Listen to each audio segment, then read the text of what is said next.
May mga paalala ang Commission on Elections sa mga kandidato sa pag-aarangkada ng local campaign period bukas. Alamin sa agenda report ni Joash Malimban.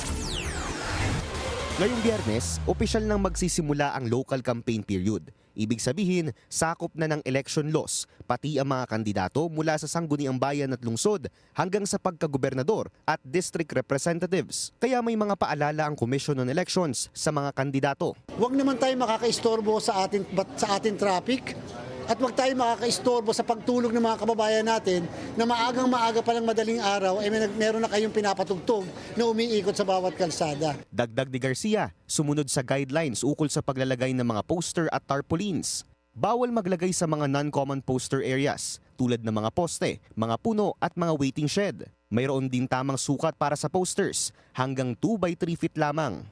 Dapat din environmentally friendly o biodegradable materials ang gamit para sa posters. Kung hindi, automatic baklas at padadalhan ng notice ang mga kandidatong lalabag dito. Bukod pa riyan, may mga kausap na rin daw na environmental groups ang COMELEC upang mapagbigyan ng mga makukumpiskang illegal campaign posters. Para kesa sunugin, ma-recycle daw ang mga ito. Lagi po tayong tatalima sa pinag-uutos ng COMELEC. Huwag pong pasaway at ang pagiging hindi pasaway, huwag maglalagay ng mga campaign materials kung saan-saan.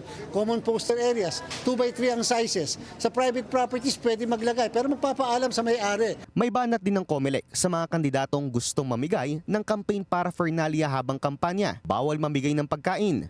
Bawal lang mamigay ng kahit na anumang mamahaling bagay. Bawal sumama sa distribution ng mga ayuda at pagbibigay ng exempted social services. At lalong bawal magbigay ng pera. Bukas opisyal na sisimulan ng COMELEC ang Operation Grand Baklas. Lilibot ang mga opisyal ng komisyon sa iba't ibang parte ng Metro Manila upang magtanggal ng mga illegal campaign posters. Kaya paalala nila, huwag nang hintayin mag-send ng notice bago tuluyang sumunod sa mga patakaran. Ngayong araw, sumadya rin sa labas ng COMELEC office ang election watchdog na Kontradaya. Panawagan daw nila sa pagbubukas ng local campaign period bukas, isang malinis, transparent at fraud-free elections. Hiling din nila sa COMELEC na sana'y epektibong maipatupad ang hybrid elections kung saan kaakibat ng automated elections ang manual canvassing ng mga boto sa darating na Mayo.